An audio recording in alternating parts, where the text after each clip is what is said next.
Master Jet, kapag na-hired po at nakapirma ng January 3, 2025, pasok po ba sa mid-year bonus? No, so ito mga bagong hired na personnel ng gobyerno. Kung January 3, 2025 yung date ng appointment na nakalagay, no, yung doon po sa natanggap ninyo na appointment from your agency. Kung January 3 ang nakasulat po doon, so aabot po ng 4 months yung service mo for this year until May 15. January 3, so by May 3, 4 months in service ka na. Then, yung counting po niyan doon sa requirement ng guidelines ng mid-year bonus ay hanggang May 15. So, pasok ka doon sa 4 na buwan na requirement.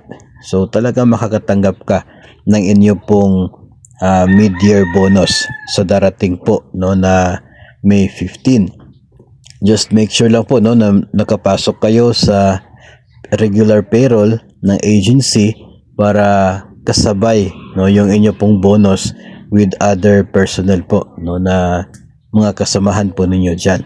Pag may mga cases na hindi ka pa included sa regular payroll at possible na pagdating ng May wala kang makuha no kasi wala ka pa sa regular payroll, kapag ganun po yung nangyari ay you can still request for the processing of your mid-year bonus dahil eligible ka no, eligible ka talaga.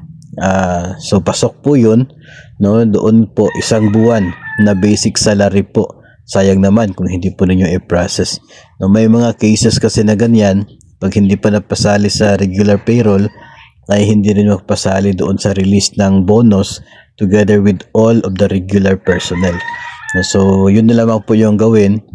You can coordinate with your AO or anyone sa finance or sa HR para matulungan po kayo na ma-process yung inyo pong year-end bonus. So again, eligible po.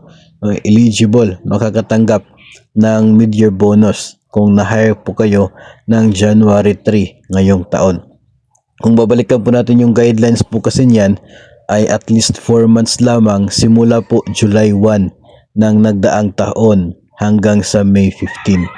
So for that period, no, dapat 4 na buwan lang yung required na service at dapat of course hindi ka pa separated as of May 15. Kakapasok mo pa lamang, so I'm sure hindi ka pa nagre-resign no, so may makukuha ka talaga na mid-year bonus.